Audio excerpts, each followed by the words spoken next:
O telefone tocava enquanto eu arrumava as almofadas da sala, aquelas que meu marido Antônio havia escolhido antes de partir deste mundo. A voz do outro lado não parecia mais a do meu Joaquim. Velha idiota! Por que bloqueou os cartões? Ele gritava, as palavras rasgando meu coração como cacos de vidro. Tive que me segurar na mesinha de centro para não cair. Estou indo aí e você vai ver só, ameaçou antes de desligar. O silêncio que se seguiu pesava mais que todos meus 67 anos. Minhas mãos enrugadas tremiam quando coloquei o telefone de volta na base. Levantei os olhos para o porta-retrato na estante. Éramos nós três. Eu, Antônio e o pequeno Joaquim na praia de Torres, seu rostinho sorridente lambuzado de sorvete. Onde estava aquele menino agora? Em seu lugar, um homem de 39 anos consumido pela raiva e pelo vício. Um estranho que usava meu nome para fazer empréstimos, que esgotava minha aposentadoria de bibliotecária em noites de jogo e bebida. A descoberta aconteceu na semana passada. Fui até a agência do Banco Seguro Nacional, aquela na esquina da Praça das Flores, onde sou cliente há 4 décadas. Dona Margarida, a gerente que me conhece desde os tempos em que Antônio era vivo, me chamou para uma conversa reservada. Dona Edinalva, a senhora está ciente destes empréstimos? Perguntou, mostrando a tela do computador. 3 empréstimos consecutivos, todos com minha suposta assinatura. Quase desmaiei ali mesmo, o ar fugindo dos meus pulmões como se alguém tivesse me dado um soco. Voltei para casa no residencial Jardins de Ipanema caminhando como uma sonâmbula. Os vizinhos me cumprimentavam, mas eu mal conseguia responder. Dentro do meu apartamento, comecei a revirar gavetas, procurando extratos, documentos, qualquer coisa que explicasse o sumiço do dinheiro. Foi quando encontrei, escondido entre minhas receitas antigas, um talão de cheques com várias folhas arrancadas. A assinatura não era minha, mas uma imitação grosseira. Meu próprio filho tinha falsificado minha assinatura. Aquela noite foi a mais longa da minha vida.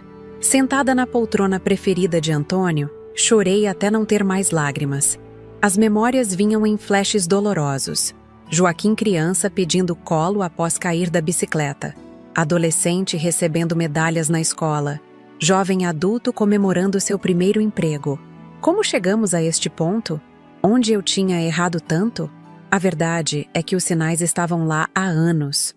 Depois que Antônio faleceu de infarto, Joaquim começou a aparecer mais em casa, sempre com pedidos de empréstimos temporários. No começo eram pequenos valores, 200 para o aluguel atrasado, 300 para o conserto do carro. Logo se tornaram 1.000, R$ 2.000, sempre com promessas de devolução que nunca se concretizavam. Minha filha Bianca, que mora em Florianópolis, me alertava por telefone. Mãe, o Joaquim está se aproveitando da senhora. Mas como uma mãe nega ajuda ao próprio filho? Quando emprestei meu cartão pela primeira vez, a justificativa parecia razoável. Ele precisava comprar material escolar para os filhos. Meus netos que mal conheço. O que deveria ser uma compra única, se transformou em uso constante. Os extratos mostravam gastos em bares, casas de apostas, lojas de eletrônicos, mensalidade escolar, nem uma vez. Clarice, minha amiga de décadas que também é viúva, tentou me abrir os olhos durante nossos encontros semanais na casa de chá Recanto. Edinalva, você está sendo explorada, dizia enquanto segurava minhas mãos sobre a mesa de toalha rendada. Eu desviava o olhar, incapaz de admitir a verdade que já sabia no fundo da alma. É fase, Clarice. Ele só está passando por dificuldades. Respondia, repetindo a mentira que contava para mim mesma todas as noites antes de dormir.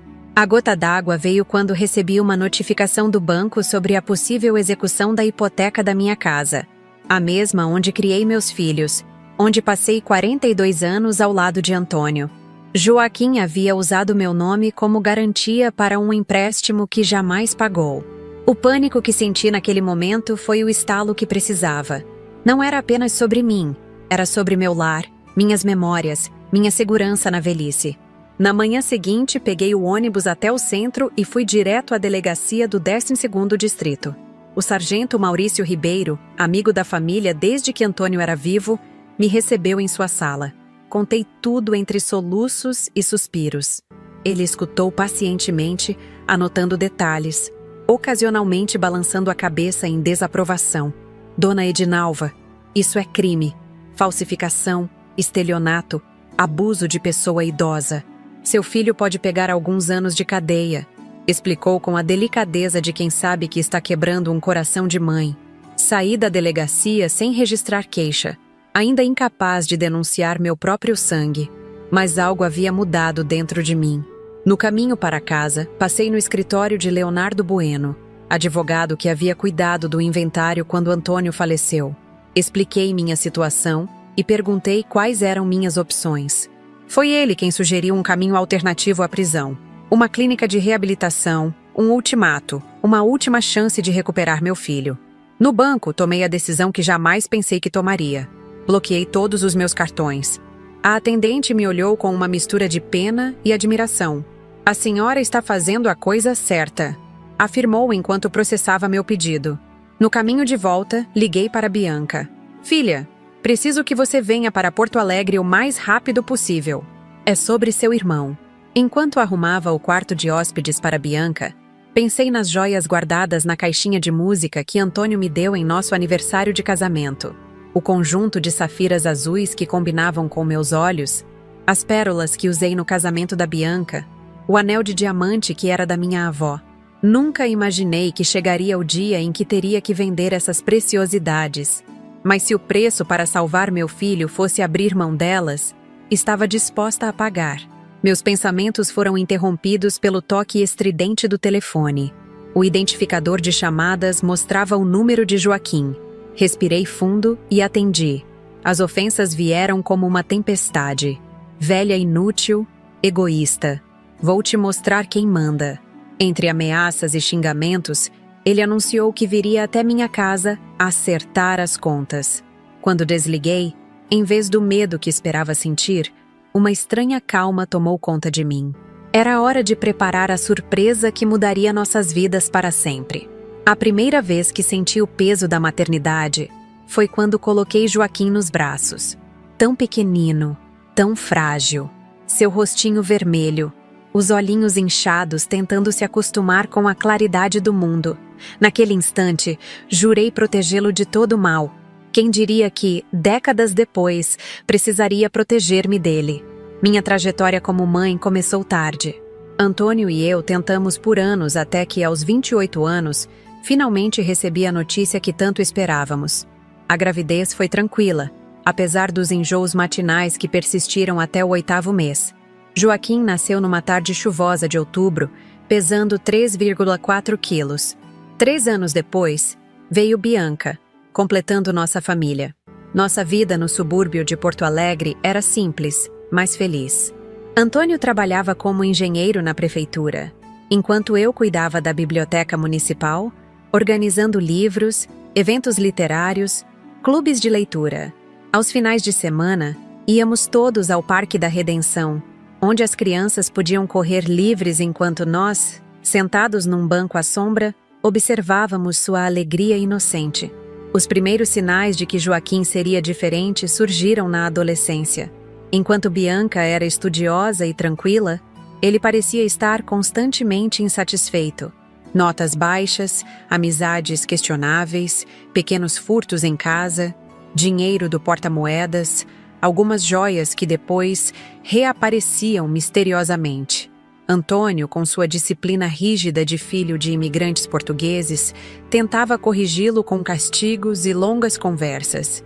Eu, sempre mais branda, acreditava que era apenas uma fase. Ele vai encontrar seu caminho, repetia para meu marido nas madrugadas em que esperávamos nosso filho voltar de alguma festa. Antônio balançava a cabeça, preocupado. Edinalva, você é boa demais. O mundo não é assim. Aos 18 anos, Joaquim abandonou a faculdade de administração no primeiro semestre. Não é para mim, mãe, explicou, enquanto devorava o almoço que eu havia preparado com tanto carinho. Vou trabalhar, ganhar meu dinheiro.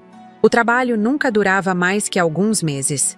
Sempre havia um chefe injusto, um colega invejoso, um salário baixo demais para seu talento. Quando Bianca se formou em direito, nos encheu de orgulho. Conseguiu um emprego em um escritório renomado em Florianópolis e logo se mudou. Nas raras vezes em que vinha nos visitar, as discussões com o irmão eram inevitáveis. Você está sugando nossos pais, acusava. Cresci, Bianca. Não é da sua conta, rebatia ele. O coração de Antônio não aguentou tanto estresse. O infarto veio numa manhã comum, enquanto tomávamos café.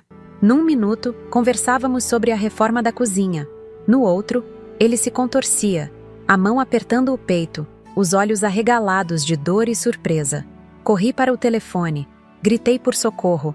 Tentei massagem cardíaca como havia aprendido num curso da biblioteca. Tudo em vão. Quando a ambulância chegou, meu companheiro de 38 anos já tinha partido. O funeral foi um borrão de rostos, abraços, condolências. Bianca ficou comigo por 2 semanas, organizando papéis, cuidando da burocracia, me alimentando quando eu esquecia de comer. Joaquim apareceu no velório, olhos vermelhos, aparentemente devastado. Depois, sumiu por dias, retornando apenas para perguntar sobre o seguro, a pensão, o inventário. O dinheiro vai demorar a sair, explicou Leonardo, o advogado, durante nossa primeira reunião após a morte de Antônio. A senhora tem como se manter enquanto isso? Assenti, enxugando as lágrimas.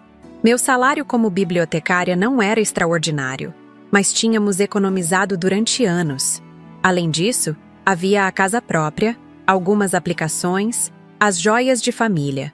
Vou ficar bem, respondi, sem imaginar que meu próprio filho seria minha ruína financeira. Os pedidos começaram sutilmente. Mãe, estou precisando de um dinheiro para o aluguel. Mãe, o carro quebrou, preciso consertar para trabalhar. Mãe, encontrei um investimento incrível, mas preciso entrar agora. Sempre emergências, sempre urgências, sempre a última vez que precisaria de ajuda. Sentia-me dividida. Por um lado, como negar ajuda ao meu filho? Por outro, as advertências de Bianca e Clarice ecoavam em minha mente. Você está criando um parasita, dizia minha amiga durante nossos chás semanais. Ele precisa aprender a se virar. Antônio não gostaria de ver você assim. Ainda assim eu cedia. Transferia o dinheiro, emprestava o cartão, só desta vez. Assinava como fiadora em contratos que nem lia direito. Meus olhos já não enxergavam como antes. E Joaquim sempre estava com pressa. Confia em mim, mãe. Pedia, com aquele mesmo olhar do menino que queria mais um pedaço de bolo. À noite, sozinha em minha cama de casal agora grande demais, chorava silenciosamente. Sentia falta de Antônio, de sua força, de sua sabedoria prática. O que ele faria nessa situação? Como equilibraria o amor incondicional de pai com a necessidade de impor limites? 2 anos após a morte de meu marido, precisei vender o carro. As economias minguavam e a pensão mal cobria minhas despesas básicas. Joaquim aparecia cada vez menos, exceto quando precisava de algo. Nas raras ocasiões em que vinha jantar, notei marcas em seus braços, olheiras profundas, uma agitação constante que sugeria mais que simples ansiedade. Você está usando drogas? Perguntei numa dessas noites, depois que ele devorou 3 pratos de lasanha. Sua reação foi explosiva. Levantou-se bruscamente, derrubando a cadeira. Está me acusando agora? Depois de tudo que faço por você? Recuei, assustada com sua fúria desproporcional. Desculpa, filho. Só estou preocupada. Ele saiu batendo a porta, deixando no ar um cheiro de álcool que eu havia fingido não notar. Na semana seguinte, Joaquim apareceu com 2 homens que me foram apresentados como sócios. Precisava que eu assinasse como avalista para um empréstimo. É para abrir nossa própria empresa, mãe. Finalmente vou me estabilizar. O brilho em seus olhos parecia genuíno, a animação contagiante. Assinei os papéis, ignorando o desconforto que sentia na presença daqueles estranhos que examinavam minha sala como avaliadores de um leilão. A empresa nunca se materializou. Os sócios desapareceram, e com eles, o dinheiro do empréstimo. Joaquim jurou que foi enganado, que investiria até o último centavo para pagar a dívida. Me dá só mais essa chance, mãe. Por favor.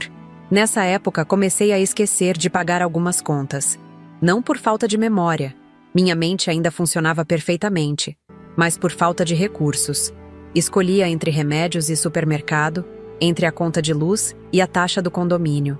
Vendia pequenos objetos, economizava no que podia. Ainda assim, o dinheiro nunca era suficiente. Foi Antônio Rodrigues, meu vizinho do 402, quem primeiro percebeu minha situação. Viúvo como eu, sempre gentil, oferecendo ajuda para carregar as compras, convidando para um café. Dona Edinalva, me desculpe a intromissão, mas a senhora está com dificuldades financeiras? Perguntou certa tarde, enquanto me acompanhava até meu apartamento. Neguei, claro. O orgulho é a última coisa que perdemos. Mas ele insistiu, delicadamente.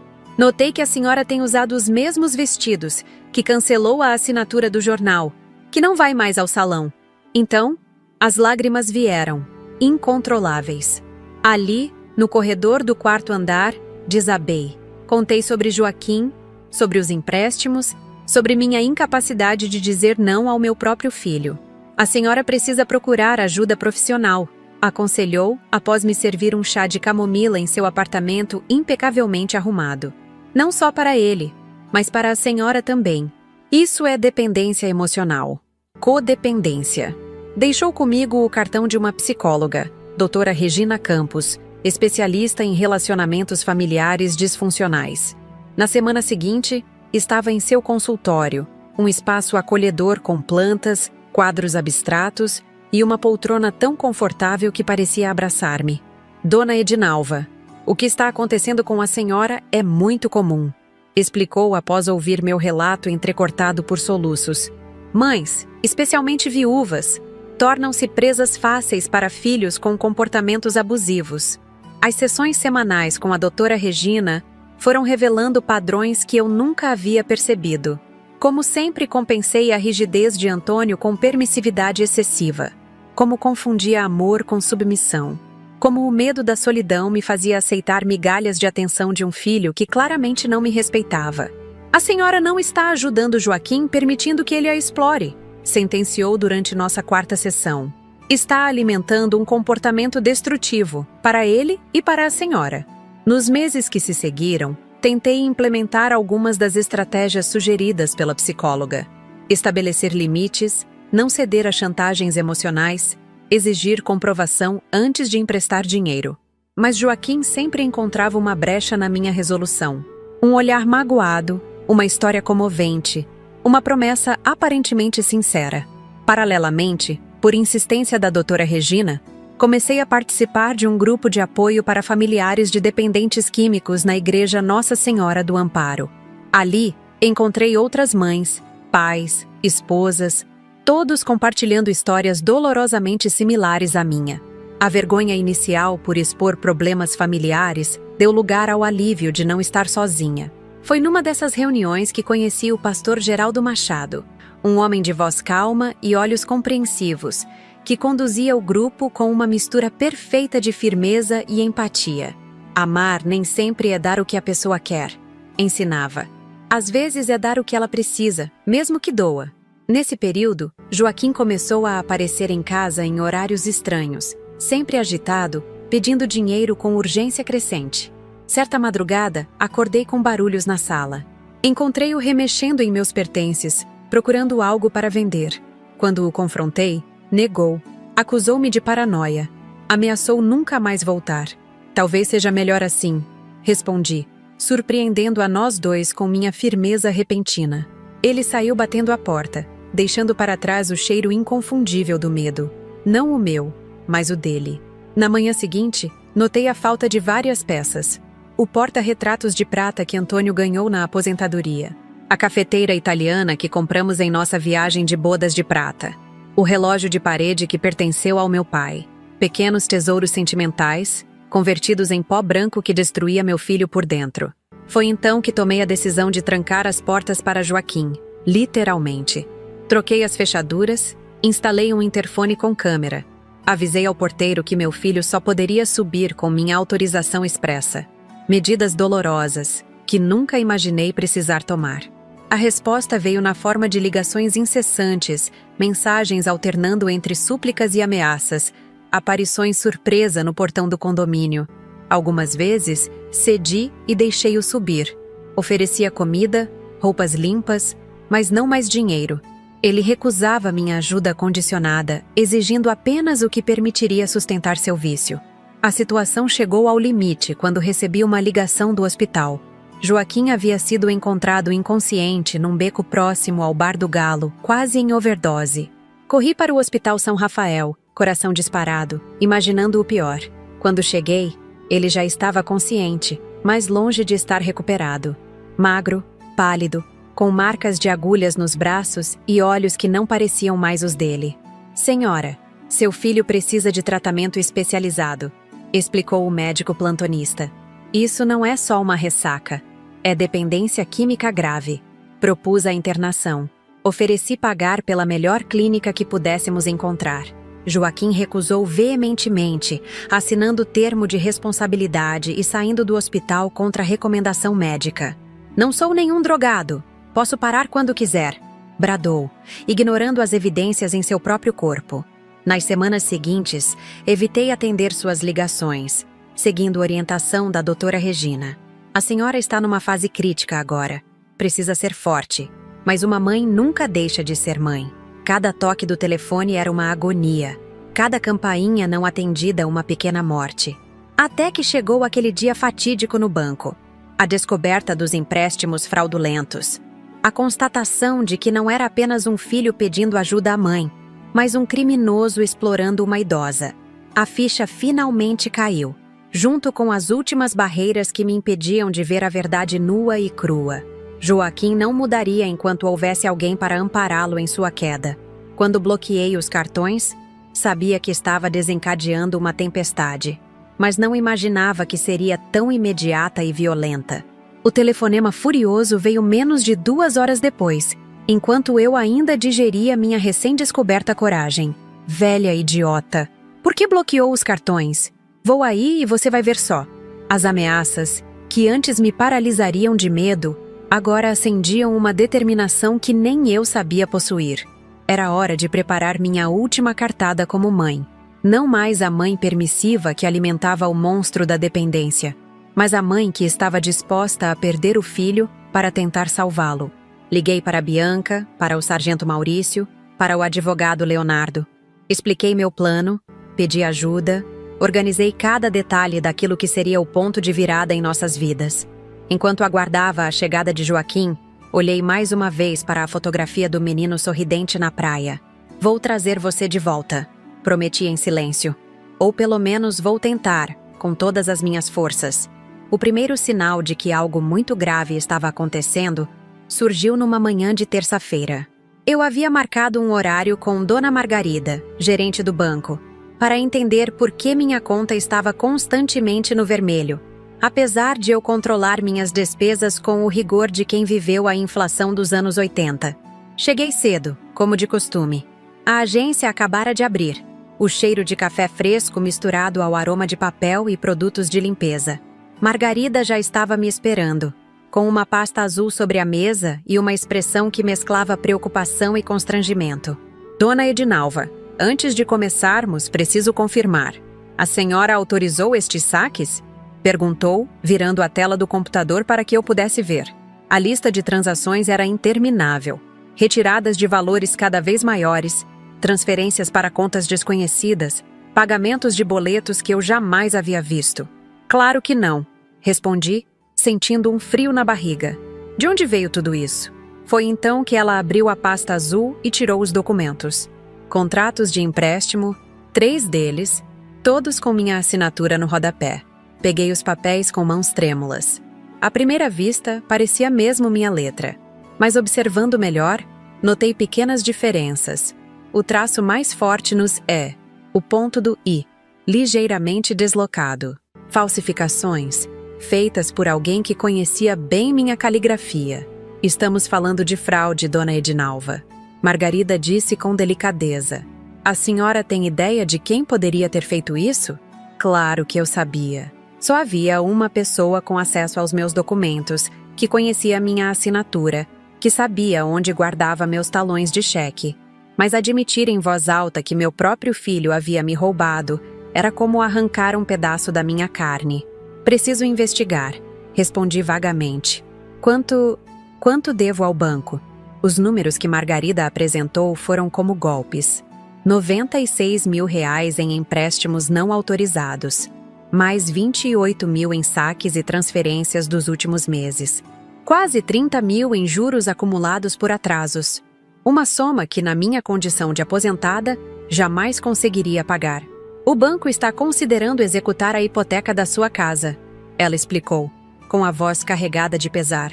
Sinto muito, dona Edinalva, mas são as normas quando há inadimplência deste porte. Minha casa? Balbuciei incrédula. Mas é tudo o que tenho? Eu sei. Ela segurou minhas mãos por cima da mesa, quebrando momentaneamente o protocolo profissional. Por isso, chamei a senhora com urgência. Ainda temos algumas semanas para resolver isso antes que o processo de execução comece formalmente. Saí do banco em estado de choque. O dia estava claro, ensolarado, com aquela brisa típica das manhãs porto-alegrenses, mas para mim poderia estar caindo o dilúvio que eu não notaria diferença. Caminhei sem rumo pelas ruas do centro, tentando absorver o impacto da notícia. O apartamento onde vivi por 4 décadas, onde Antônio e eu criamos nossos filhos, onde guardávamos recordações de uma vida inteira, prestes a ser tomado por causa da traição do meu próprio filho. Sem perceber, meus passos me levaram até o mercado público. Entrei, mais por inércia que por decisão consciente. O burburinho das bancas, o colorido das frutas, o cheiro de especiarias, tudo parecia irreal, como se eu estivesse observando através de um vidro embaçado. "A senhora está bem?" perguntou uma vendedora, notando meu semblante pálido. "Quer um copo d'água?" Agradeci e aceitei a água, sentando-me num banquinho próximo à sua banca de ervas. Tentei organizar meus pensamentos, definir próximos passos. Uma senhora de 67 anos, sozinha, descobrindo que está à beira da ruína financeira por causa do filho que jurou proteger. "Isso é bobagem", disse uma voz em minha mente. "Vá para casa, tome um chá, acalme-se. Joaquim vai explicar tudo, vai encontrar uma solução." Mas outra voz, mais forte, mais clara, me alertava. "Não há explicação, não há desculpa. Ele te roubou, falsificou documentos, está colocando seu teto em risco." Levantei-me subitamente, agradeci mais uma vez a vendedora e segui com determinação renovada. Não para casa, mas para a delegacia do 12º Distrito, onde trabalhava Maurício Ribeiro, amigo de meu falecido marido. O prédio da delegacia era antigo, com paredes descascadas e um ar de burocracia e cansaço. Na recepção, uma jovem policial digitava algo com evidente tédio. Quando perguntei pelo sargento Maurício, ela apontou para um corredor sem nem levantar os olhos. Encontrei-o em sua sala, organizando papéis. Ao me ver, levantou-se imediatamente. Maurício conhecia nossa família há anos. Jogava futebol com Antônio aos domingos, compareceu ao casamento de Bianca, frequentava nossos churrascos de fim de ano. "Dona Edinalva! Que surpresa boa! A que devo a honra?" Tentei falar, mas as palavras ficaram presas na garganta. Em vez de explicar, desabei em lágrimas. Maurício rapidamente fechou a porta da sala, ofereceu-me um lenço e esperou pacientemente que eu recuperasse a compostura. Quando finalmente consegui narrar a situação, sua expressão foi se transformando. O sorriso acolhedor deu lugar à seriedade profissional, os olhos revelando uma indignação crescente. "Dona Edinalva, vou ser direto com a senhora", disse ele após eu terminar meu relato. "Isso que Joaquim fez é crime, e dos graves. Falsificação documental, estelionato, apropriação indébita, abuso contra a pessoa idosa. Estamos falando de uma pena considerável." A palavra pena caiu como uma bomba. Meu filho, na cadeia? Por mais errado que estivesse, por mais que merecesse uma lição, a ideia de vê-lo atrás das grades era insuportável. "Não quero processá-lo", falei, enxugando as lágrimas. "Só quero que ele pare, que busque ajuda, que devolva o que pegou." Maurício suspirou, passando a mão pelos cabelos grisalhos. "Entendo seu sentimento, mas preciso alertar. Sem consequências reais, dificilmente ele vai mudar. A senhora não é a primeira mãe que vejo nesta situação. Sem um choque de realidade, o comportamento tende a se agravar." Saí da delegacia com mais perguntas que respostas. Maurício havia me orientado a procurar um advogado especializado em direito de família, sugerindo inclusive o nome de alguns colegas seus que trabalhavam com mediação familiar. Também me aconselhou a reunir provas, extratos, documentos falsificados, testemunhas, caso decidisse seguir por vias legais. E Dona Edinalva acrescentou, enquanto me acompanhava até a porta: tranque seus documentos. Troque as fechaduras de casa se for preciso. Pessoas em desespero por drogas fazem coisas que jamais imaginaríamos. As palavras de Maurício ecoaram em minha mente durante todo o caminho até o escritório de Leonardo Bueno. Não havia marcado hora, mas a secretária, vendo meu estado, conseguiu encaixar-me entre dois compromissos. Leonardo havia cuidado do inventário quando Antônio faleceu. Conhecia nossa situação financeira, os bens, as dívidas, tudo. Ouviu atentamente enquanto eu relatava as descobertas do dia, ocasionalmente fazendo anotações numa caderneta de capa preta. Dona Edinalva, legalmente falando, a senhora tem duas opções, explicou após eu concluir. Pode denunciar formalmente, o que significa que seu filho responderá criminalmente pelos atos. Ou pode buscar uma solução extrajudicial através de acordos de restituição e compromissos de tratamento. E qual a senhora recomenda? Ele ajustou os óculos, escolhendo as palavras com cuidado. Como seu advogado, devo dizer que a denúncia formal protegeria melhor seus interesses. Como alguém que conhece sua família há anos, entendo sua relutância em ver seu filho processado. Discutimos alternativas por quase uma hora. A possibilidade de uma internação involuntária, os programas de recuperação para dependentes químicos, as formas de pressão legal sem necessariamente iniciar um processo criminal. Há uma terceira via, disse Leonardo, quando já estávamos concluindo. Um ultimato formal, com testemunhas, onde o jovem Joaquim seria confrontado com duas alternativas claras: ou aceita tratamento e inicia restituição gradual dos valores, ou enfrentará processo criminal completo. Uma intervenção, murmurei, lembrando do termo que ouvira no grupo de apoio da igreja. Exatamente. Não posso garantir que funcionará, mas já vi casos semelhantes onde o dependente, confrontado com a realidade legal de seus atos e com a firmeza da família, optou pelo caminho da recuperação. Quando saí do escritório de Leonardo, o sol já estava baixo no horizonte, tingindo o céu de Porto Alegre com tons alaranjados. Liguei para Bianca diretamente do orelhão da esquina, sem coragem de usar meu celular que Joaquim poderia rastrear pelas ligações anteriores. Minha filha a atendeu no segundo toque, sua voz sempre prática, sempre direta. Mãe, aconteceu algo? Contei tudo, desde a visita ao banco até as conversas com Maurício e Leonardo. Ela ouviu em silêncio, interrompendo apenas para fazer perguntas pontuais, claramente reunindo informações para formar um quadro completo. Estou pegando o próximo voo para Porto Alegre, declarou quando terminei. Chegarei amanhã pela manhã. Não faça nada até lá. E mãe, por favor, tranque as portas. Não deixe Joaquim entrar se ele aparecer. Bianca, ele é seu irmão. Não, mãe. Sua voz era firme, quase dura. Neste momento, ele é um homem doente que está destruindo você e a si mesmo. Precisamos ser fortes por ele, mesmo que isso signifique confrontá-lo. Após desligar, caminhei lentamente até o ponto de ônibus. A cidade começava a acender suas luzes, pessoas apressadas voltando para casa após um dia de trabalho. Vidas normais, cotidianos intactos. Como eu invejava essa normalidade perdida. Em casa, a primeira coisa que fiz foi verificar se Joaquim havia passado por lá. Tudo parecia no lugar, mas meu instinto materno gritava que algo estava errado. Foi quando notei a gaveta da escrivaninha levemente aberta. Ali guardava documentos importantes, incluindo a escritura do apartamento. Com o coração acelerado, abri a gaveta por completo. A pasta com os documentos continuava lá, mas ao verificar seu conteúdo, descobri que a segunda via da escritura havia desaparecido. Não era a original, felizmente. Esta estava guardada em um cofre no banco, mas era uma cópia autenticada em cartório, teoricamente com valor legal. O pânico me tomou por completo. Joaquim não estava apenas roubando dinheiro ou objetos vendáveis. Estava tentando se apossar da própria casa onde crescera.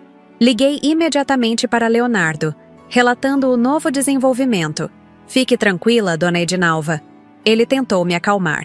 Uma cópia isolada não permite transferência de propriedade, mas é mais uma evidência da gravidade da situação. A senhora precisa agir rapidamente. Seguindo seu conselho e o de Bianca, chamei um chaveiro de emergência. Em menos de 1 hora, todas as fechaduras estavam trocadas. Paguei um adicional para que instalasse também uma corrente interna de segurança.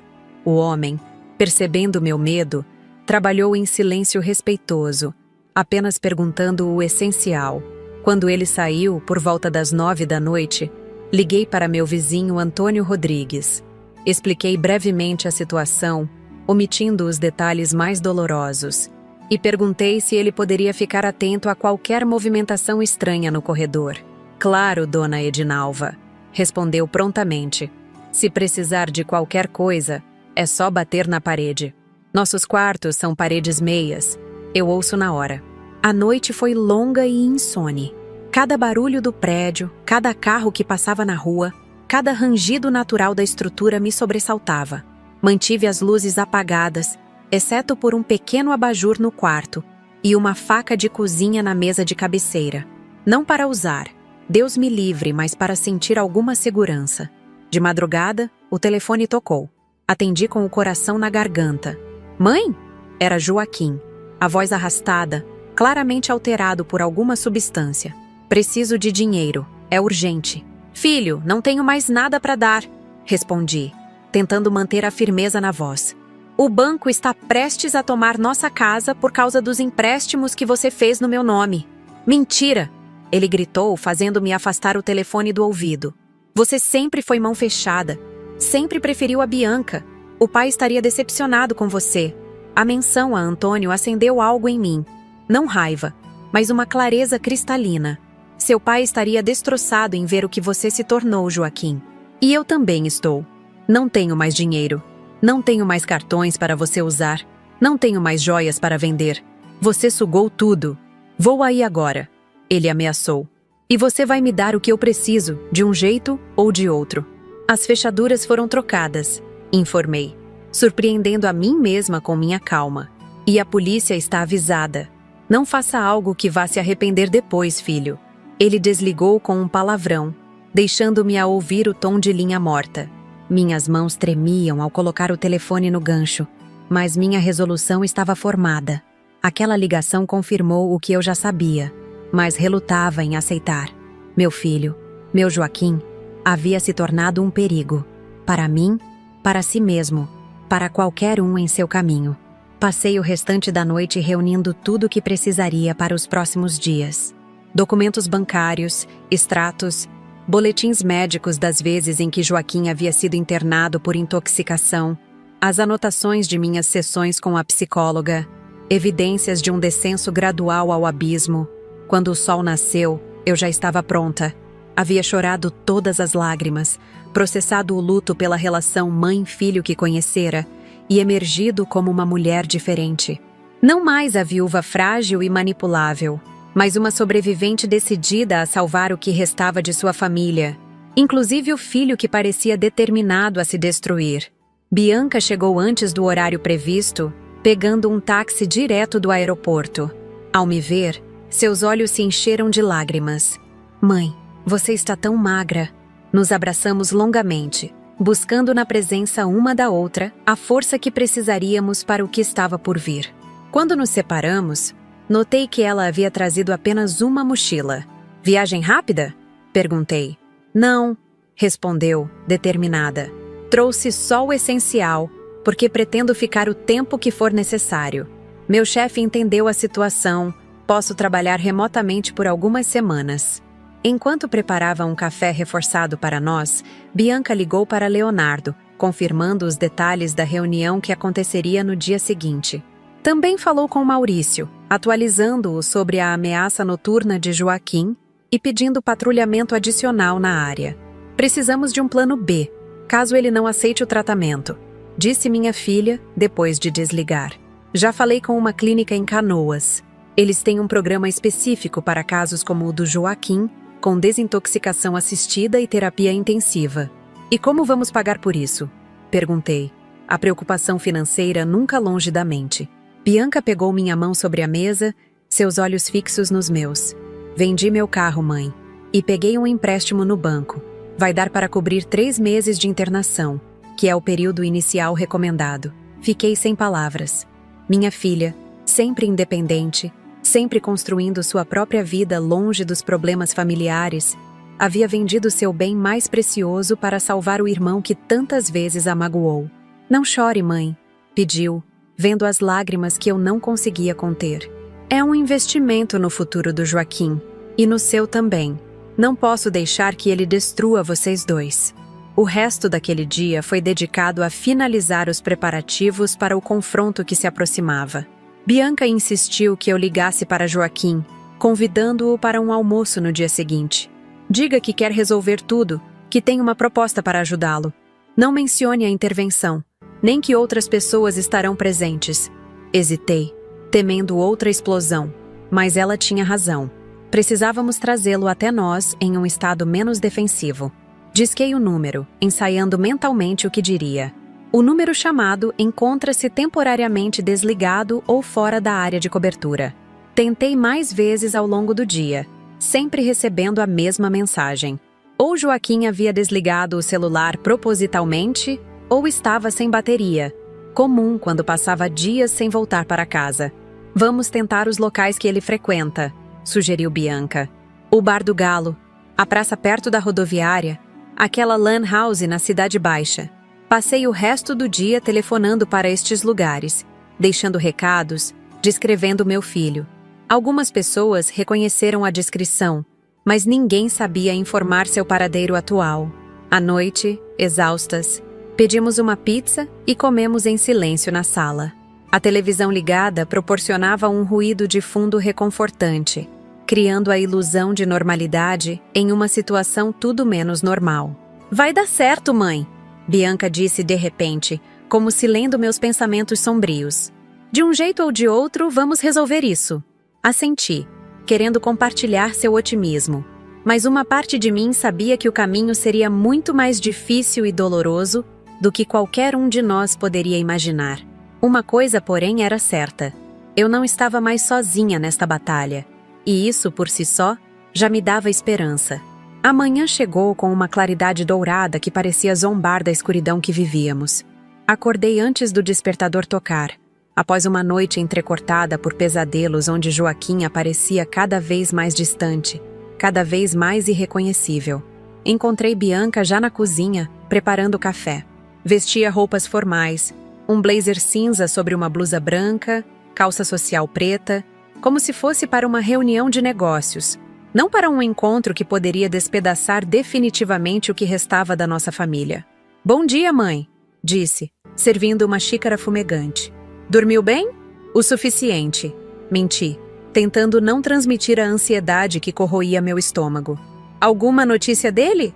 Ela balançou a cabeça negativamente. Tentei mais algumas vezes. Telefone continua desligado.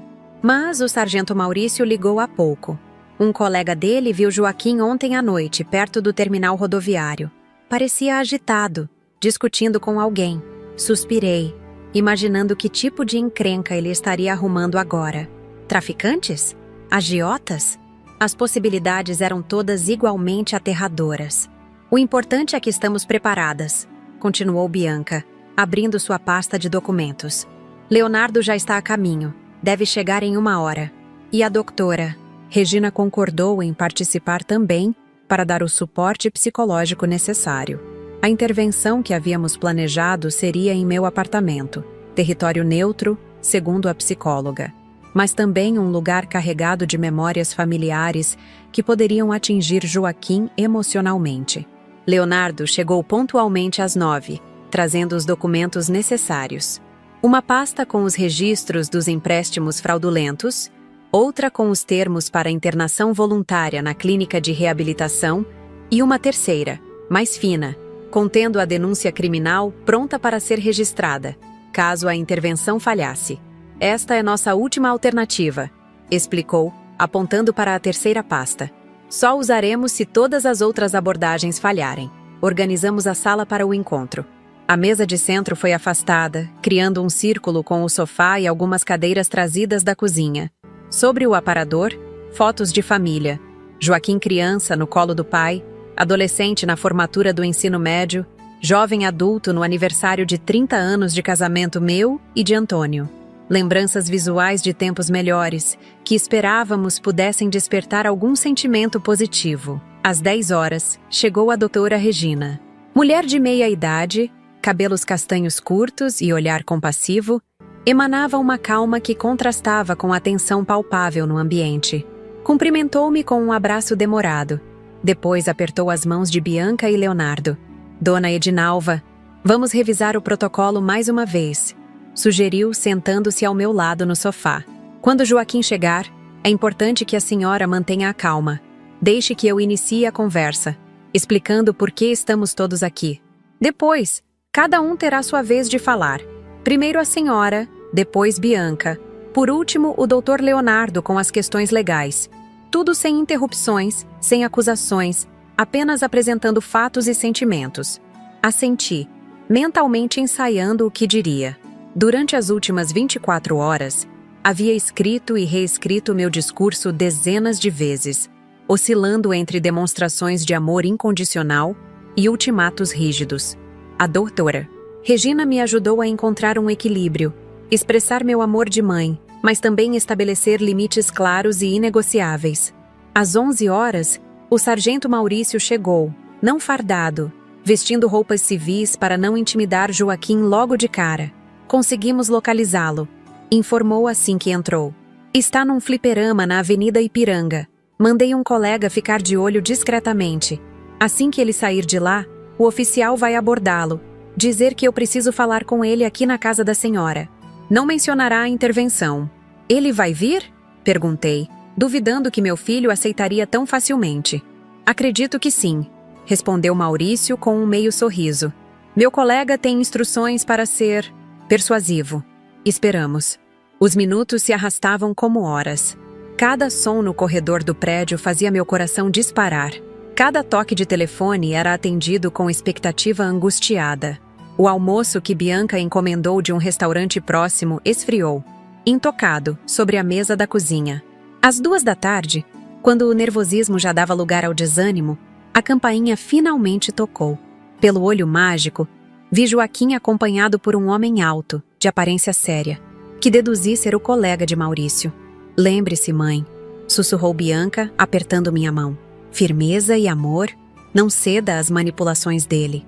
Abri a porta, sentindo como se estivesse movendo uma montanha apenas com a força de minha vontade.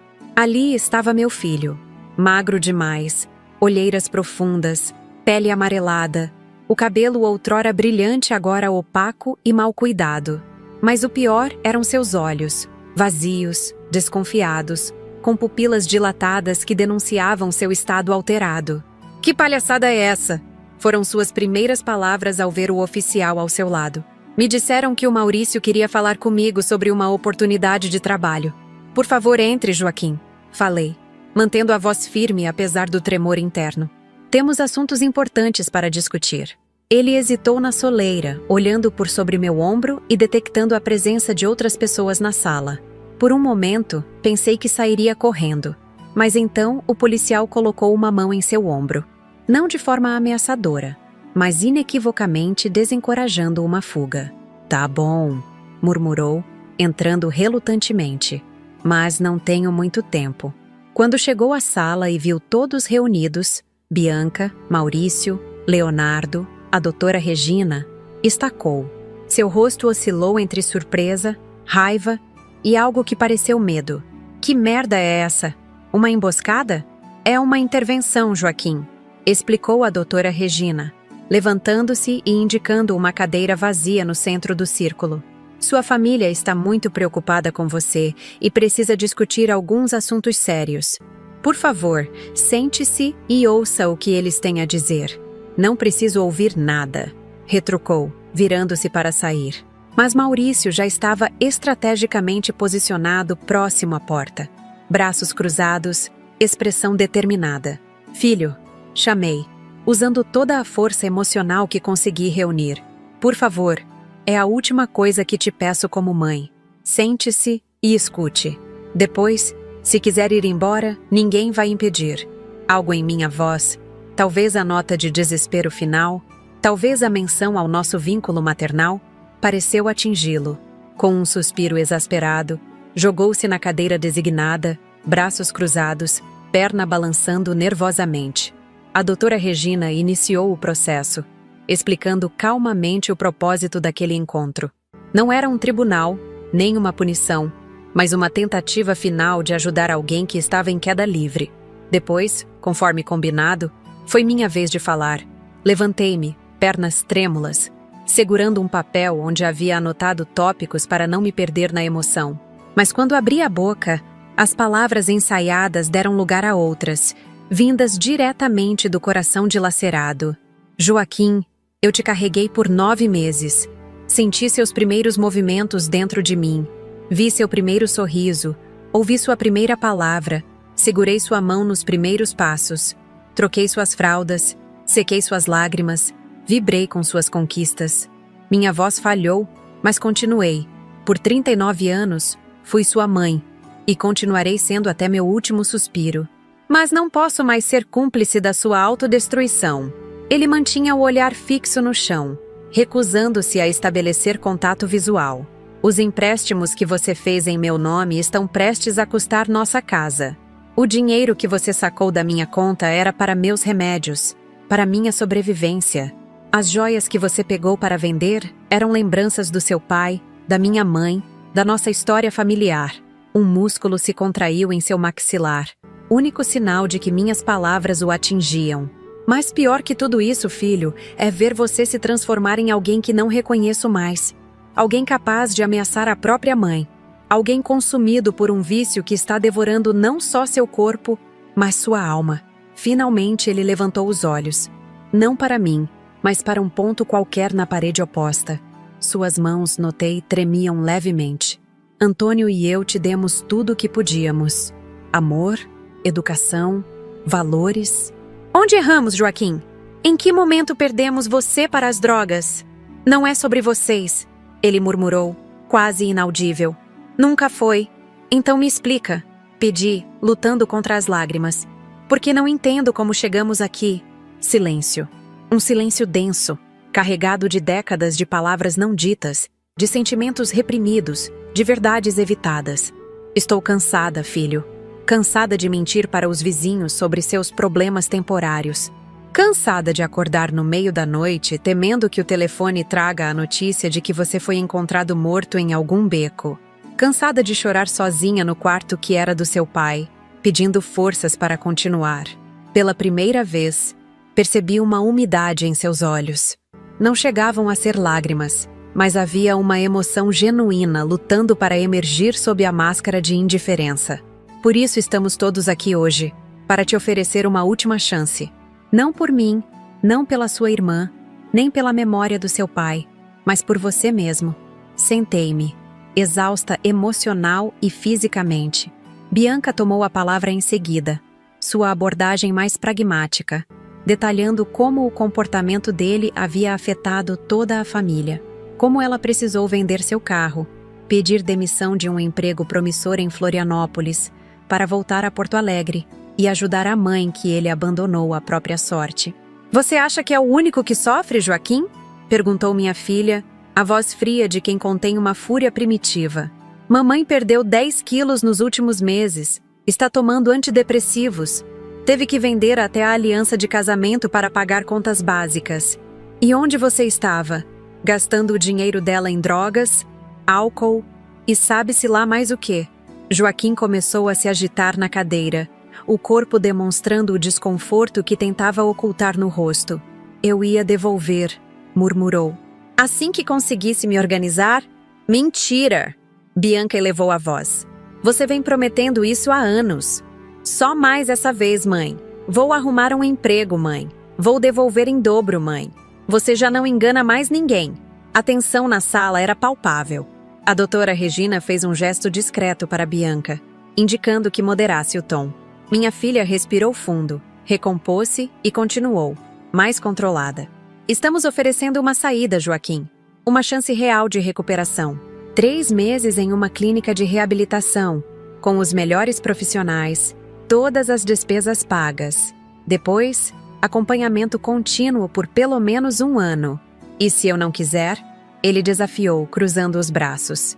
Foi então que Leonardo interveio, abrindo sua pasta de documentos. Neste caso, Sr. Joaquim, sua mãe infelizmente terá que prosseguir com uma denúncia formal pelos crimes de falsificação de documentos, estelionato, apropriação indébita, abuso contra idoso e ameaça. O advogado falava em tom profissional, sem emoção aparente. Tenho aqui todos os registros dos empréstimos fraudulentos, dos saques não autorizados, das transferências bancárias. Testemunhas ouviram suas ameaças contra Dona Edinalva. O banco já iniciou uma investigação interna. Joaquim empalideceu visivelmente. A realidade legal de sua situação finalmente penetrando a barreira do vício e da negação. Se seguirmos por via judicial, continuou Leonardo, estamos falando de uma pena que pode chegar a 8 anos de reclusão, considerando todos os agravantes. Vocês não fariam isso. Joaquim olhou diretamente para mim, buscando a confirmação da mãe que sempre o perdoara, sempre cedera às suas manipulações. Faríamos, respondi, surpreendendo a mim mesma com a firmeza na voz. Com o coração partido, mas faríamos. Porque assistir você se autodestruir e arrastar outros junto é algo que não suporto mais. O sargento Maurício aproximou-se, sentando na beirada do sofá. Joaquim? Tenho mandados na delegacia que poderiam ser executados agora mesmo. Falsificação é algo que levo a sério. Sua mãe e sua irmã estão te dando uma alternativa à cadeia.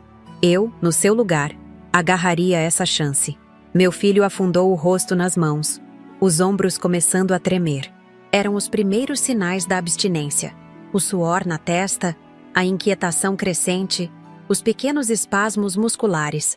Ou talvez fosse apenas a realização plena do beco sem saída em que se encontrava. Como sei que não é uma armadilha? Perguntou, a voz abafada pelas mãos. Como sei que não vão me internar e depois me denunciar mesmo assim? A doutora Regina aproximou-se, sentando-se ao lado dele. Joaquim, sou psicóloga há 23 anos, especialista em dependência química. Já vi centenas de casos como o seu. Famílias destruídas pelo vício, pessoas talentosas reduzidas às sombras de si mesmas, mas também vi recuperações milagrosas. Gente que, como você, chegou ao fundo do poço e encontrou forças para subir novamente. Ela fez uma pausa, esperando que ele a encarasse. Sua mãe e sua irmã estão literalmente sacrificando tudo para te dar esta chance. Se quisessem apenas te punir, bastava chamar a polícia diretamente. Um silêncio pesado caiu sobre a sala. Joaquim parecia estar travando uma batalha interna. O vício sussurrando em seu ouvido, a razão tentando emergir do torpor químico, o medo e a vergonha lutando pela dominância. Foi então que me levantei novamente, caminhei até meu quarto e voltei com uma pequena caixa de madeira entalhada. Ajoelhei-me em frente ao meu filho, ignorando a dor nos joelhos artríticos, e coloquei a caixa em suas mãos. Abra, pedi suavemente. Ele obedeceu, revelando o conteúdo. Um conjunto de safiras azuis engastadas em ouro branco, brincos, colar e um delicado bracelete. As joias que Antônio me dera em nosso aniversário de 30 anos, que eu sempre jurei que jamais venderia. São as últimas peças que me restam, expliquei. Guardei-as para vender e pagar o tratamento que você precisa. É tudo que tenho para oferecer, filho. Minha última tentativa de salvar você de si mesmo. As lágrimas finalmente rolaram pelo rosto abatido de Joaquim.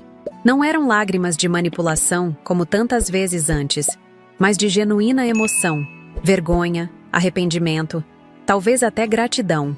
Seu corpo inteiro sacudia agora, em soluços descontrolados.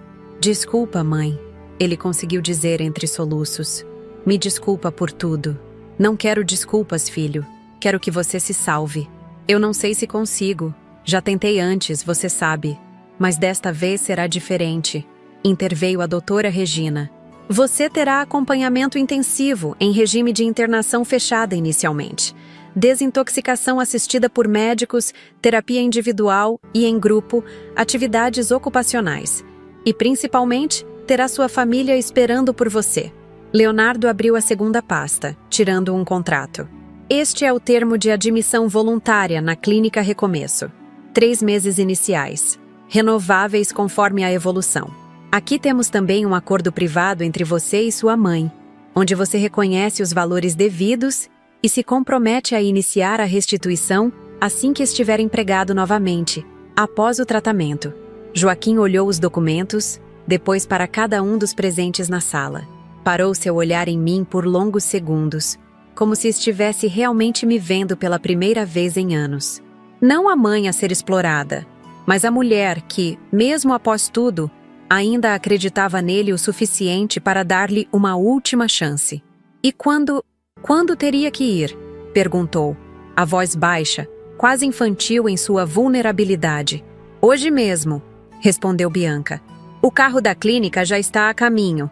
Você terá 1 hora para arrumar algumas roupas e objetos pessoais. Acompanharemos você até lá. Ele fechou os olhos, respirando profundamente. Quando os reabriu, havia uma fagulha, pequena, trêmula, mas inegavelmente presente, de determinação. Ok, disse simplesmente. Vou tentar, de verdade desta vez. Não consegui conter as lágrimas. Abracei meu filho, sentindo seu corpo frágil e trêmulo contra o meu, aspirando seu cheiro que, sob a camada de suor e negligência, ainda guardava algo do menino que eu ninara décadas atrás. Vai dar certo, filho, murmurei contra seu cabelo. Tem que dar. Ao nos separarmos, notei que todos na sala pareciam emocionados. Até mesmo Maurício, homem acostumado às durezas da vida policial, disfarçava discretamente a umidade em seus olhos. O que aconteceria dali em diante, só o tempo diria. A estrada da recuperação seria longa e cheia de obstáculos. Haveria recaídas, momentos de desespero, talvez até desistências temporárias. Mas naquele momento, sentada ao lado do meu filho que finalmente aceitara ajuda, senti algo que há muito não experimentava. Esperança. Uma esperança frágil, cautelosa, realista. Mas ainda assim, esperança. O combustível que move mães desde o início dos tempos, através das tempestades mais ferozes da vida. A van branca da Clínica Recomeço chegou pontualmente às 5 da tarde. O motorista, um homem de aparência tranquila e gestos precisos, apresentou-se como Renato. Ao seu lado estava Helena, enfermeira especializada em acompanhamento de pacientes em crise de abstinência.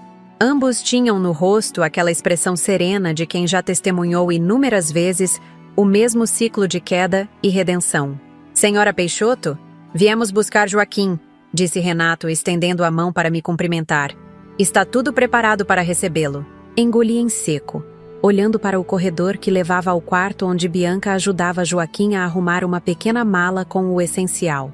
Algumas roupas, produtos de higiene, 2 livros que eu havia separado, pensando que talvez ele quisesse ler durante a recuperação.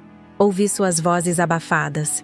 Não conseguia distinguir as palavras, mas o tom sugeria uma conversa civilizada, algo que não acontecia entre meus filhos havia anos. Ele está vindo, respondi, convidando-os a entrar. Aceitam um café enquanto esperam? Helena sorriu gentilmente.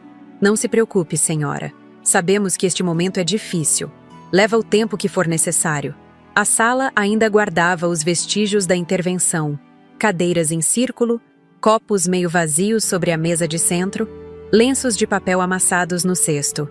Leonardo já havia partido, deixando toda a documentação organizada. Maurício permanecia, mais como amigo da família agora do que como autoridade policial. A doutora, Regina, aguardava na cozinha, preparando um chá calmante para Joaquim enfrentar a viagem de quase 1 hora até Canoas, onde ficava a clínica. Como é lá? Perguntei a Helena, tentando preencher o silêncio angustiante com algo além da minha própria ansiedade. Joaquim ficará bem?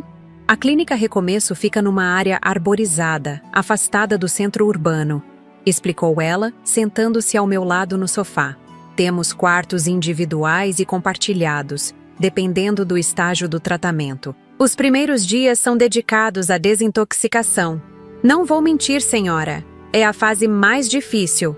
Mas contamos com equipe médica 24 horas, medicação para aliviar os sintomas e apoio psicológico constante. Assenti, imaginando meu filho passando pelo processo doloroso de libertação das substâncias que haviam sequestrado seu corpo e mente. Queria estar lá, segurar sua mão como fazia quando ele tinha febre alta na infância. Mas sabia que esta era uma batalha que ele precisaria travar sozinho. E depois? Perguntei, a voz falha. Após a desintoxicação física, começa o verdadeiro trabalho de recuperação, continuou Helena. Terapia individual diária, grupos de apoio, atividades ocupacionais, jardinagem, marcenaria, arte-terapia. Também temos palestras educativas sobre dependência química, exercícios físicos orientados, meditação. É um programa holístico que trata mente, corpo e espírito. Renato complementou. O mais importante nesses primeiros meses é restabelecer rotinas saudáveis. Muitos dependentes perderam completamente a noção de horários, de autocuidado, de responsabilidade. Precisamos reconstruir isso do zero. Finalmente, ouvi passos no corredor. Joaquim apareceu, carregando uma mochila surrada. Bianca vinha logo atrás, com uma pequena sacola que continha alguns itens adicionais que ela insistira em comprar. Um caderno novo, canetas coloridas, um casaco mais quente para as noites frias de inverno que se aproximava. Meu filho parecia simultaneamente mais velho e mais jovem, as marcas do vício evidentes em seu rosto abatido, mas um vislumbre do menino que ele fora aparecia em seus olhos agora mais claros, como se parte da névoa que os cobria houvesse se dissipado. "Estou pronto", anunciou, a voz trêmula traindo o medo que tentava esconder sob uma fachada de determinação. Helena levantou-se, aproximando-se dele com aquela mistura perfeita de profissionalismo e compaixão. "Olá, Joaquim. Sou Helena, enfermeira da Clínica Recomeço. Este é Renato, que vai nos conduzir até lá. Gostaria de tomar um chá antes de partirmos? A doutora Regina preparou algo que vai ajudar na viagem." Ele assentiu, seguindo para a cozinha. Trocamos olhares. Eu, Bianca, Maurício, em silêncio, reconhecendo o momento crucial que vivíamos. Era como se estivéssemos à beira de um precipício, todos segurando as mãos uns dos outros, rezando para que ninguém escorregasse. Na cozinha, a doutora Regina entregou a Joaquim uma caneca fumegante. "É um blend de camomila, passiflora e melissa", explicou. "Vai ajudar a acalmar a ansiedade sem interferir na desintoxicação." Observei meu filho soprando o líquido quente antes de bebericar. Um gesto tão familiar, tão cotidiano, que por um momento me transportou para as manhãs de sua infância, quando preparava chocolate quente nos dias frios de inverno gaúcho. Como chegamos daqueles momentos simples e felizes a este cenário de despedida dolorosa? "Obrigado", ele murmurou, não apenas para a psicóloga, mas para todos nós, seus olhos percorrendo a cozinha onde crescera, como se tentasse memorizar cada detalhe. A despedida foi breve, mais contida do que eu imaginara. Joaquim abraçou Bianca primeiro, um abraço desajeitado, carregado de palavras não ditas, ressentimentos antigos e uma esperança tímida de reconciliação. Depois Maurício, com um aperto de mão que se transformou num abraço rápido e viril. A doutora Regina limitou-se a apertar seu braço gentilmente, lembrando que visitaria a clínica regularmente e acompanharia seu progresso.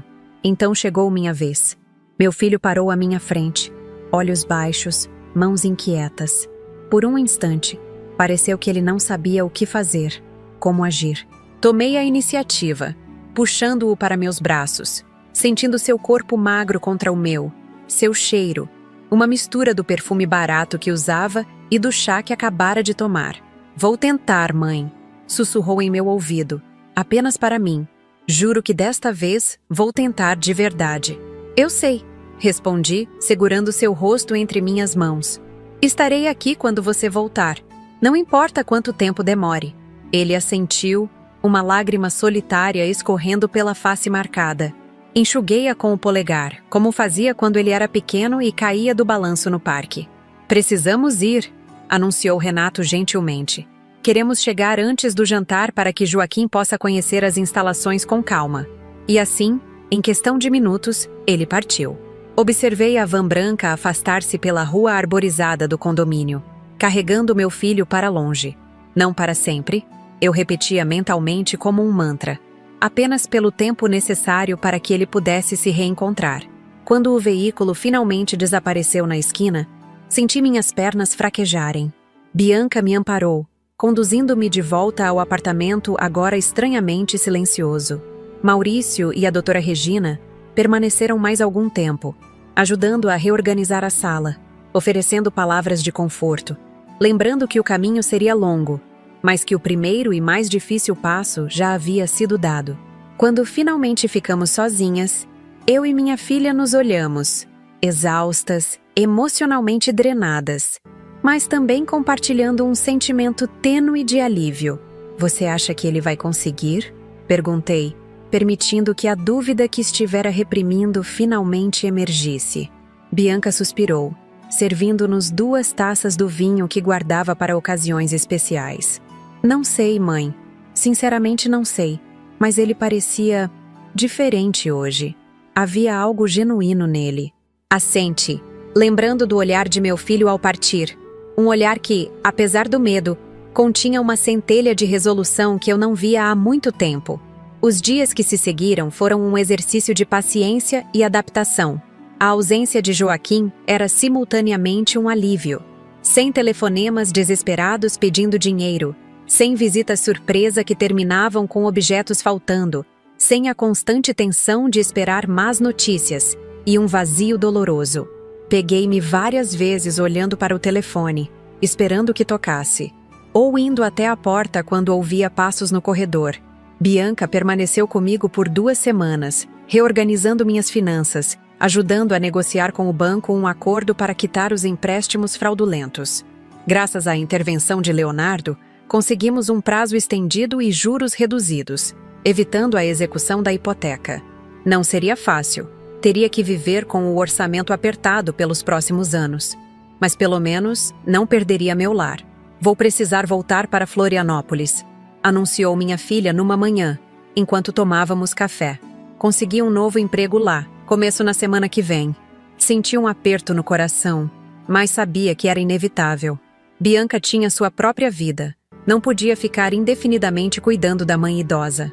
Claro, filha. Você já fez muito mais do que eu poderia pedir. Tem certeza que vai ficar bem sozinha, mãe? Posso tentar adiar a data de início, ficar mais algumas semanas? Vou ficar bem, assegurei, cobrindo sua mão com a minha. Tenho a Clarice, o Antônio do 402, o grupo da igreja. E a doutora Regina continua me atendendo semanalmente. Ela assentiu, não totalmente convencida. Vou ligar todos os dias e volto um final de semana por mês, sem falta. E como estão as notícias dele? Perguntei, ainda incapaz de pronunciar o nome de Joaquim, sem sentir uma pontada de dor misturada à esperança. Bianca sorriu levemente. Falei com a Helena ontem. Ele está na 2ª semana de desintoxicação. Tem sido difícil, como esperado, mas está aguentando firme. Não tentou fugir, nem criou confusões com outros pacientes. A psicóloga da clínica disse que ele está participando ativamente das sessões em grupo. Deixei escapar um suspiro que nem sabia estar segurando. Era cedo demais para comemorar. O caminho seria longo e sinuoso, mas cada pequeno passo na direção certa merecia ser reconhecido. Após a partida de Bianca, estabeleci uma nova rotina. As manhãs eram dedicadas a cuidar do apartamento, fazer compras no mercado local, preparar refeições simples.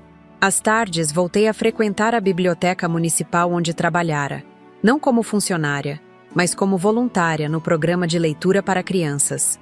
As noites, antes tão solitárias e angustiantes, agora eram preenchidas com leituras, programas de TV, ocasionalmente um chá com Antônio Rodrigues, meu vizinho que se tornara amigo próximo, e uma vez por semana, religiosamente, visitava a clínica em Canoas. A primeira visita foi a mais difícil. Joaquim estava visivelmente debilitado pelo processo de desintoxicação, tremores nas mãos, olheiras profundas, pele pálida. mas havia uma lucidez em seus olhos que eu não via há anos. Conversamos sobre trivialidades: o clima, as refeições da clínica, os outros pacientes. Evitamos temas delicados, ambos conscientes de que era cedo demais para desenterrar feridas antigas. Estão me ensinando marcenaria, contou, um vislumbre de entusiasmo colorindo sua voz. Fiz uma caixinha de madeira. Não é grande coisa, mas é a primeira coisa que construo em vez de destruir em muito tempo. Aquela pequena confissão, tão simples e honesta, trouxe lágrimas aos meus olhos. Meu filho estava literalmente aprendendo a construir novamente. Objetos, habilidades, relacionamentos, sua própria vida. Na semana seguinte, ele me apresentou a Daniel, seu companheiro de quarto, um jovem contador que havia perdido tudo para o vício em cocaína. Os dois formaram uma improvável amizade, unindo-se nas dificuldades compartilhadas e incentivando-se mutuamente nos momentos mais desafiadores. A gente criou um sistema, explicou Joaquim. Quando um está tendo um dia ruim, o outro assume a responsabilidade de manter o foco. Funciona bem. A cada visita, notava pequenas mudanças. O ganho gradual de peso. A pele recuperando um tom mais saudável. O cabelo limpo e penteado. A postura menos encurvada, como se o peso invisível que carregava nos ombros estivesse lentamente diminuindo. No segundo mês, as visitas tornaram-se mais profundas. Começamos a abordar questões difíceis. A morte de Antônio, a adolescência problemática de Joaquim, os anos de manipulação e abuso de confiança.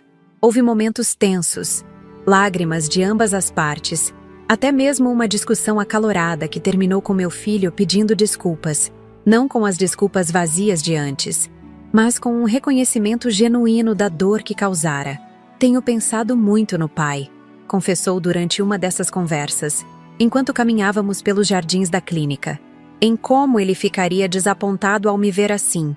Seu pai era um homem que acreditava na redenção, respondi, lembrando do marido que, apesar da rigidez aparente, tinha um coração compassivo. Ele ficaria orgulhoso de ver você lutando para se recuperar.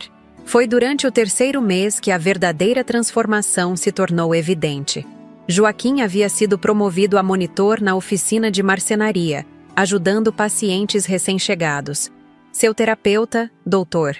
Marcelo, comentou sobre o progresso notável, sobre como meu filho demonstrava não apenas comprometimento com a própria recuperação, mas também empatia pelos companheiros.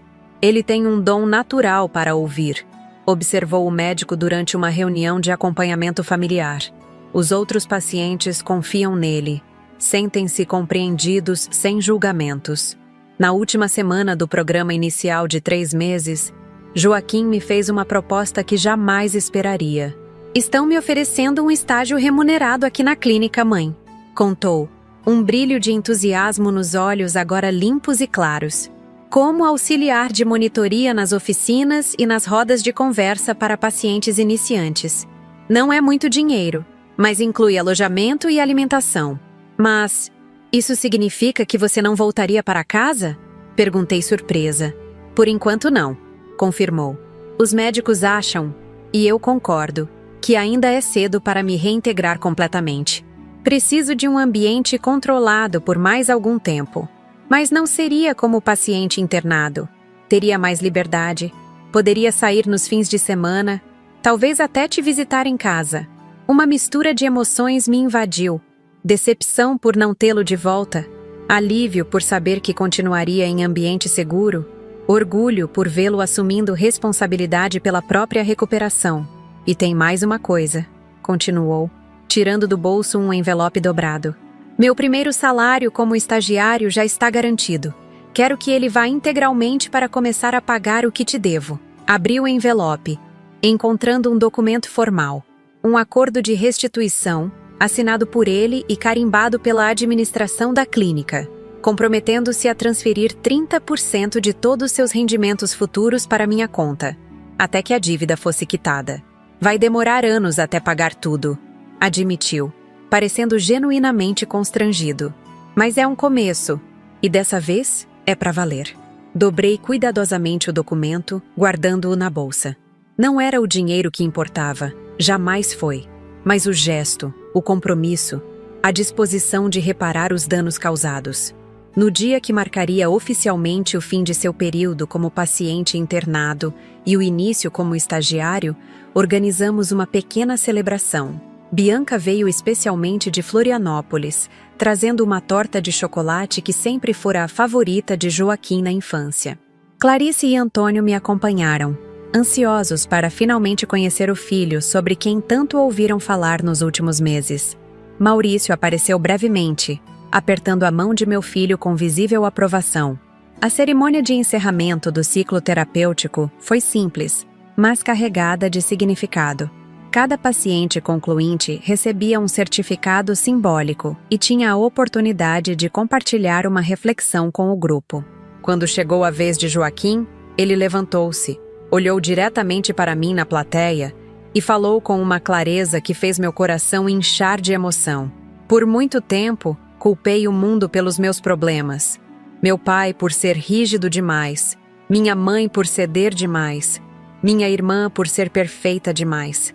Culpei amigos que me abandonaram, empregos que me demitiram, uma sociedade que não me entendia.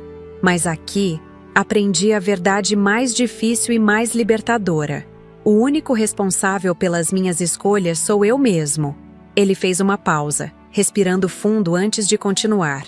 Também aprendi que reconhecer essa responsabilidade não significa carregar o peso sozinho. Sou grato à minha mãe, que mesmo após tudo que fiz, nunca desistiu de mim. À minha irmã, que vendeu o próprio carro para me dar esta chance. Aos profissionais desta clínica, que viram algo em mim que nem eu mesmo conseguia enxergar. Lágrimas silenciosas escorriam pelo meu rosto enquanto o observava. Não mais o menino que criei, nem o viciado que quase perdi, mas um homem em reconstrução, encontrando seu caminho de volta à luz depois de anos vagando na escuridão. Sei que a jornada está apenas começando, concluiu, que haverá dias difíceis pela frente. Mas hoje escolho a sobriedade, escolho a honestidade, escolho reconstruir o que destruí, um dia de cada vez. Quando a cerimônia terminou e os presentes se dispersaram para um lanche comunitário, Joaquim veio até mim. Sem dizer palavra, retirou do bolso um pequeno objeto e colocou em minhas mãos. A caixinha de madeira que mencionara meses atrás, agora lindamente polida e decorada com pequenas incrustações de madeiras diferentes, formando um padrão geométrico na tampa. Abri a caixa, encontrando dentro dela um bilhete manuscrito, para guardar suas joias quando puder comprá-las de novo. Com amor, seu filho. Naquele momento, soube que, independentemente dos desafios que ainda viríamos a enfrentar, algo fundamental havia sido restaurado entre nós. Não a relação idealizada e perfeita que talvez nunca tenhamos tido, mas algo novo, construído sobre alicerces mais sólidos de honestidade, limites saudáveis e um amor que sobreviveu à mais severa das tempestades. Quando olho para trás e recordo toda essa jornada que compartilhei com vocês hoje, meu coração ainda se aperta, mas de um jeito diferente. Não mais com aquela dor aguda de quem perdeu um filho para o vício, mas com a serenidade de quem enfrentou a pior tempestade e conseguiu, contra todas as probabilidades, encontrar um porto seguro. Nunca imaginei que minha vida aos 67 anos seria assim. Depois de perder meu Antônio, achei que meus maiores desafios já tinham ficado para trás. Como estava enganada. Ver meu próprio filho, aquele bebê que embalei em meus braços, transformar-se em um estranho movido pelo desespero do vício, foi a maior provação que já enfrentei. Os cartões bloqueados, as ameaças, o medo de perder minha casa, tudo isso parecia o fim de uma história. Mas, na verdade, era apenas o começo de outra. Lembro do dia em que ele me ligou, furioso por não conseguir usar meus cartões. "Velha idiota!" ele gritou. Palavras que cortaram mais fundo que qualquer faca. Naquele momento, tomei a decisão mais difícil que uma mãe pode tomar. Escolhi enfrentar meu próprio filho para salvá-lo. Preparei uma surpresa para quando ele chegasse ameaçando me agredir. Não uma emboscada qualquer, mas um ato de amor na sua forma mais dura e verdadeira. Quando Joaquim entrou pela porta daquele apartamento e encontrou não apenas sua mãe idosa, mas também sua irmã Bianca, o sargento Maurício, o advogado Leonardo e a psicóloga Regina, vi em seus olhos algo que há muito tempo não via: reconhecimento. Como se, por um breve momento, ele tivesse acordado do pesadelo que vivia e percebido o quanto havia se perdido de si mesmo. A internação na Clínica Recomeço não foi o fim, mas um novo começo. Aqueles 3 meses transformaram não apenas Joaquim, mas a todos nós. Bianca, que havia vendido seu carro e abandonado sua vida em Florianópolis para me ajudar. Eu, que precisei aprender a estabelecer limites depois de uma vida inteira cedendo. E principalmente meu filho, que encontrou na marcenaria não apenas uma habilidade, mas uma metáfora para sua própria reconstrução. A pequena caixinha de madeira que ele me deu, com aquele bilhete simples mas profundo, para guardar suas joias quando puder comprá-las de novo. Com amor, seu filho. Guardo até hoje como meu bem mais precioso. Não pelas safiras que um dia voltarei a ter, mas pelo significado daquele gesto. A promessa silenciosa de reparação, o reconhecimento do dano causado, a esperança de um futuro diferente. Hoje, Joaquim está no 5º mês como estagiário na clínica. Já teve 2 recaídas menores, momentos de fraqueza que ele mesmo reconheceu e buscou ajuda antes que se transformassem em desastres. A estrada da recuperação não é uma linha reta, mas um caminho sinuoso com altos e baixos. O importante é a direção geral, e essa tem sido consistentemente para frente e para cima. A cada visita que faço à clínica, vejo mais do meu filho verdadeiro emergindo das sombras do vício. Seu rosto recuperou a cor. Seus olhos têm novamente aquele brilho curioso que tinha quando criança. Nas oficinas de marcenaria, observo escondida como ele ajuda pacientemente os recém-chegados, partilhando não apenas técnicas, mas também esperança, aquele combustível essencial para quem precisa reconstruir uma vida do zero. Bianca e ele estão lentamente reconstruindo o vínculo fraterno que quase se perdeu. Nas videochamadas semanais, conversam sobre assuntos simples: o tempo em Porto Alegre, as novas receitas que aprendi, o gato que minha filha adotou. Pequenos fragmentos de normalidade que, unidos, começam a formar um novo mosaico familiar. Quanto a mim, voltei a viver, não apenas a existir, como fazia nos anos sombrios em que vivia em função das crises de Joaquim, mas realmente viver. Retomei o voluntariado na biblioteca, onde leio histórias para crianças 2 vezes por semana. Juntei-me a um grupo de tricô no centro comunitário. Ocasionalmente aceito os convites de Antônio do 402 para um cinema ou um café no centro. As dívidas ainda existem, claro. Levará anos até que tudo seja quitado. Mas o banco renegociou os termos, graças à intermediação de Leonardo. E minha casa está segura. Joaquim cumpre religiosamente seu compromisso de transferir parte do salário para minha conta. Não é muito, mas é o símbolo da responsabilidade que ele finalmente abraçou. Mais importante que o dinheiro, porém, é a paz que voltou a habitar meu coração. Não tenho mais medo de atender o telefone. Não me sobressalto a cada campainha. Não escondo objetos de valor quando recebo visitas. São pequenas libertações que, somadas, representam uma revolução silenciosa na minha qualidade de vida. Esta história que compartilhei com vocês hoje não é sobre vício, fraude ou traição familiar. É sobre amor. Não o amor cego e permissivo que alimenta dependências, mas o amor lúcido e corajoso que estabelece limites, que confronta quando necessário, que às vezes dói para poder curar. Se você está assistindo a este vídeo e se identifica com minha história, quero que saiba, você não está sozinho. Há milhares de mães, pais, irmãos, filhos, enfrentando batalhas semelhantes neste exato momento, batalhando contra a culpa, a vergonha, o medo, a incerteza, querendo ajudar sem saber como, amando intensamente alguém que parece determinado a se autodestruir. Minha mensagem para você é simples: há esperança.